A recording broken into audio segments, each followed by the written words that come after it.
Every day, scientists are learning more and more about how human brains work and how many of us don't fit into the old-fashioned understanding of how brains should work. But a lot of ideas about parenting and familial relationships still need to catch up to the reality of human variation. Neurological differences are natural, profoundly valuable parts of being in a community together and in being part of a family. Whoever you are, wherever you are in your journey, I am here to explore with you. We are all in this together. Welcome to Neurodiverging.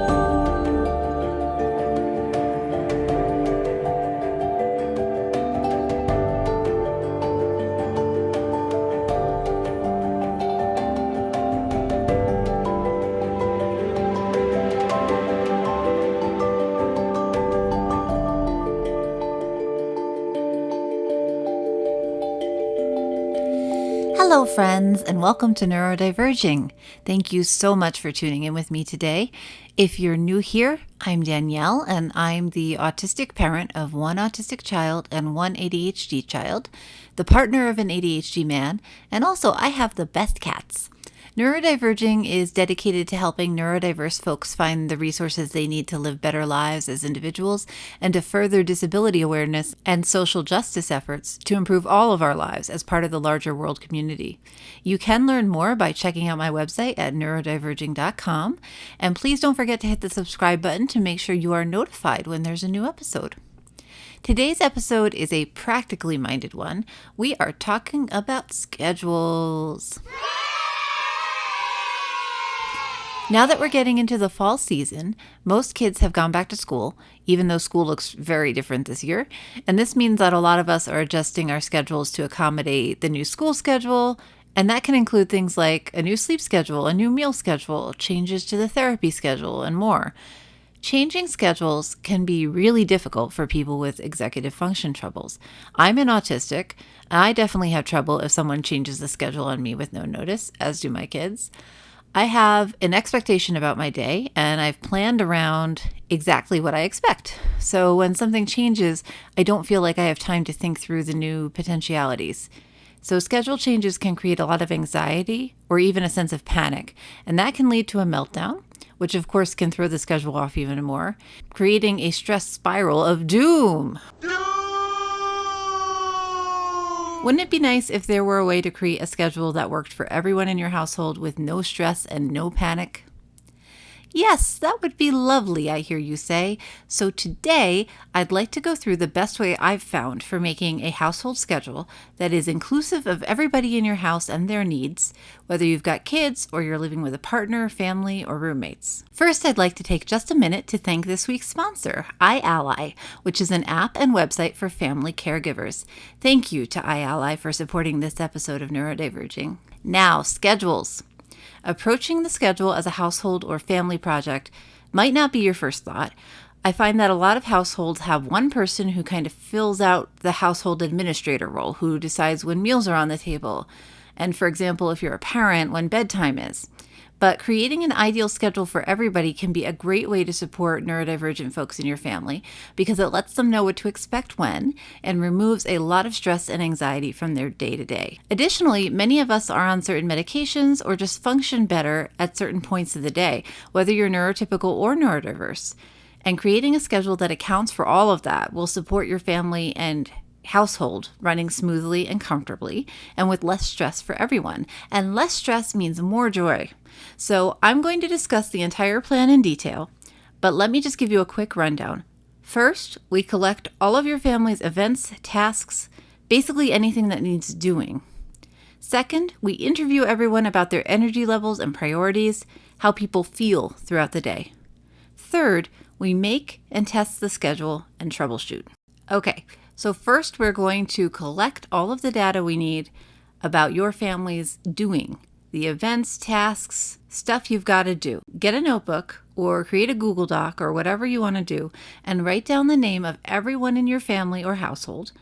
Also, please write down any pets who need daily care or anyone who lives outside of your household who is a big part of your day-to-day. For example, this could be like a babysitter or a nanny, a tutor, a step-parent, a grandparent, a live-in carer, anybody like that. Write their names down and then go through each person and write down their events for the day. So school, doctor's appointments, taking a medication, meals, work, dog walks, feed the cat, anything that needs to happen during an average week. Dance lessons, debate club, marching band practice, trivia night, whatever it is. Ideally, you do this by talking to each person, maybe more than once. You get a sense of what they are doing day to day and what events come up weekly, and what are their biggest stress points during the day or week. You are not at this point trying to solve any problems or any stress points right now. You are just taking note. You are just collecting data, okay? So just write down the places that there might be stress points as places in the schedule that will need consideration later, okay? If you have children in the house or folks who are nonverbal, do not skip talking to them, please. They have priorities too, and although you as a parent or caregiver may not be able to or want to prioritize the same things as your dependents, they will appreciate being asked and considered and having a chance to communicate to you about what's important to them. Just give them enough time to process the question and think about their answers. This is a really good opportunity to get information from people that you may not be taking enough time to get information from daily. It happens sometimes. So just take this opportunity, check in. This is also a really great way to model cooperation and compromise with kids. An example from my life, one of my kids feels very strongly that their dolls need to be put down for their naps every day. And that kid will put up a big fight if I try to co-opt that time with an errand or some other activity. So now when we make a daily or a weekly schedule, I specifically asked my kiddo about their doll's needs today so it can go on the schedule. And if there's a conflict between when they want to help the dolls and when I need to keep an appointment, we talk about it together and we figure it out. It is not always easy, especially if you're new to the talking to your kids, like giving your kids opinion weight approach. But over time, it has smoothed out our planning and day-to-day so much. And it has made my kids more likely to work with me as if we're on the same team together rather than like pushing against each other. Okay, so you've collected a bunch of data about the day-to-day workings of your family. Cool. What's next? Now you want to talk to each person on your list about their energy levels. So when do they get up in the morning? When do they go to bed? When do they feel the best during the day? For example, I get up around 8 in the morning, I go to bed around 10 p.m., but my energy is not consistent throughout the day. I'm usually very focused and organized in the morning. I get relatively tired and slow between like 1 and 3. Then I begin to perk up again around 4. I'll have another focused period like roughly between 5 and 7, and then I start to slow down again until it's time for bed. What you're doing with these questions is trying to figure out when is everybody's time of best focus or flow, when they should be doing the hardest parts of their day or the most complex parts of their day. And when are they slow? When do they need to rest? When do they tend to feel kind of spacey or unfocused and either need to be resting or need to be doing things that are less strenuous for them? Another example, my 5-year-old wakes up in the morning and is very organized and together and kind of mini adult, highly verbal, good at planning and thinking ahead like that. As the day goes on, though, they tend to start to become more of like a kid and have less control of their executive function. They can't plan ahead or organize their thoughts as well at 3 p.m. as they can at 9 a.m. So as their parent, I know that if I need them to sit down and do something like schoolwork, I'll have a better shot at getting that to work earlier in the morning. Doing schoolwork later in the day is not likely to work. Similarly, they tend to want more exercise and heavy work later in the day when they're less together, so scheduling dance lessons for 3 p.m. will work a lot better than scheduling them at 9 a.m. I am told that some people feel like they have even energy all day. That must be amazing. I can't even fathom it. If that's you and your whole family, congratulations. But every member of my family has uneven energy throughout the day, and we don't all have low energy at the same times and high energy at the same times, unfortunately. So what we're really trying to do with all this collecting of information is getting what we need to coordinate the tasks and events of our days with our energy levels. This is idealized. It doesn't always work, but this is a really good step just to thinking through how you can better organize yourself. An optional but totally recommended part of this step is asking everybody about any side effects of medication they are on. For example, a lot of ADHD meds work well for half the day and then they wear off. Or if somebody's taking a painkiller or an anti-allergy medication daily, it might make them sleepy. Some asthma medications can cause irritability or stomach issues. So check in about side effects and when they tend to hit. This can be a huge piece of the puzzle and is really, really helpful to know when you're planning. So now you've collected a ton of information by now, right? You've got a pile. So you should know what all everybody has to do when and what their energy looks like over the course of the day. So now you're going to plan. I love this plan. I'm excited to be a part of it. Before we get to this planning, I'd like to take a minute to tell you about our sponsor this week, iAlly. Today's episode is generously sponsored by iAlly. iAlly is a website and app created to be the family caregiver's companion. It was created by a young woman who became her father's full-time caregiver rather suddenly and recognized the lack of support and resources available to caregivers in our millennial generation. The iAlly app provides personalized access to mental health providers, financial coaching, and education, legal counsel, and a digitized matching service for clinical trials.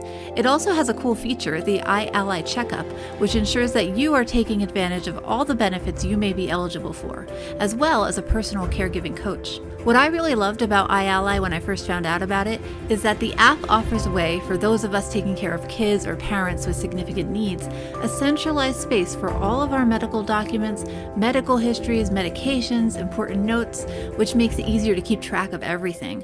I struggle with executive function. I've talked about that before, and my kids have multiple medical conditions to manage.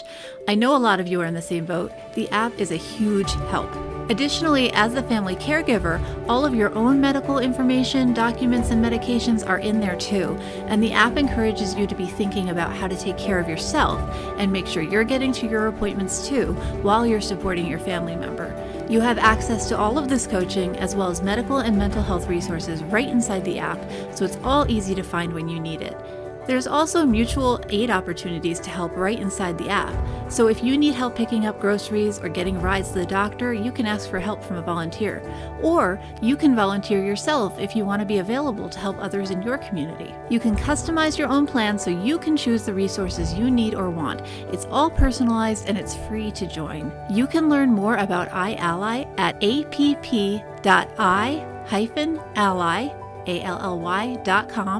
or please click the link below in the show notes. Thank you so much to iAlly for sponsoring Neurodiverging today. And we're back. So now you have a big pile of data. What do you do with it? There are two ways to approach scheduling at this point. The first way is to go through your life and let things happen when they happen and observe when there is friction or difficulty in what's going on. The other way is to build a schedule from the ground up, starting at nothing and adding events where they're needed. I've used both and they both work for different situations. So let's talk more about these options.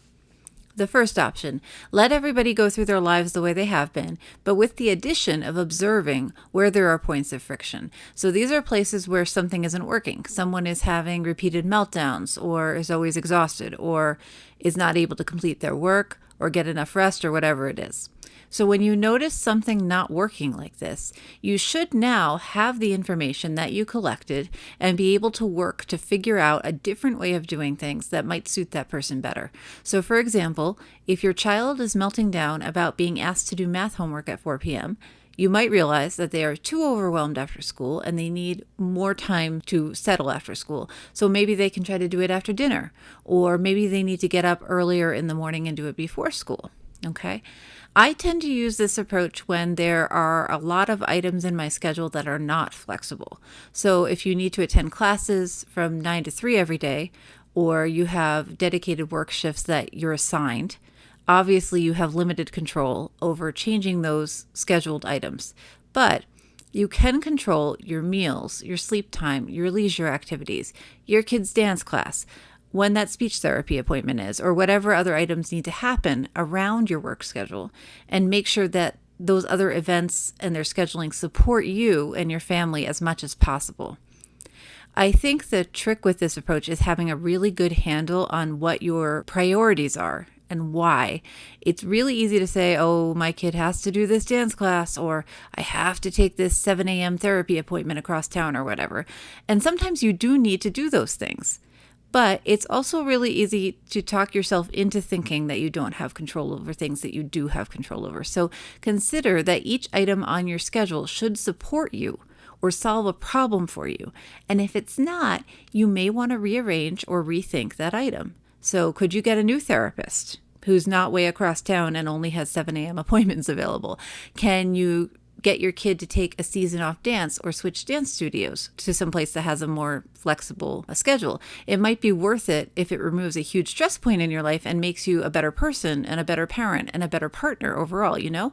So now the second option is you can draw the schedule from the ground up, starting at 0 with a blank slate and adding everybody's stuff by priority until you get to something that looks feasible. So you'd have a blank calendar. You'd start with adding your biggest commitments or the events that are most necessary. So this might be something like work, school, medical appointments, meals, sleep, rest time. And then once you've got that first layer down, you're going to add the things that are important to you and your family, but maybe not completely necessary. So extracurriculars, sports, optional therapies, piano practice, like that.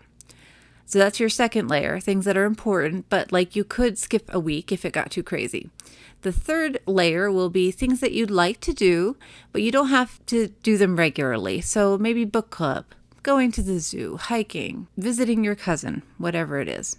So after you've done all that, you should have a rough schedule that has everything on it for everyone in your group. You should be able to see where there are conflicts and think through how you might solve those conflicts, considering the priority of each item and how it affects people's energy levels, right? At that point, you would try the schedule out for a day or a week or a month or whatever length of time is appropriate for your group and see what's working and what isn't, and then go back and recalibrate if you need to, thinking about the necessity of the item, the priority of the item, and how it is affecting people's energy and ability. I would love to know if you live in a household with some neurotypical people and some neurodivergent people, how have you gone about smoothing out schedules and kind of energy levels for everybody?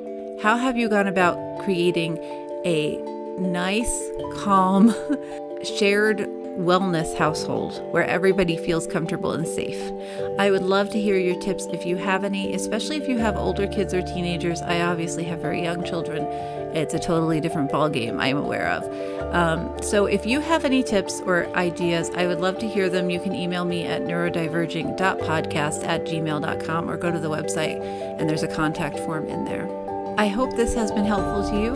Thank you so much for listening to Neurodivergent today, and thank you again to iAlly for supporting this episode. We will be back in 2 weeks on Thursday with our next episode. Until then, remember, we are all in this together, literally, in isolation in the household, and we can all work together to make living together the best it can be.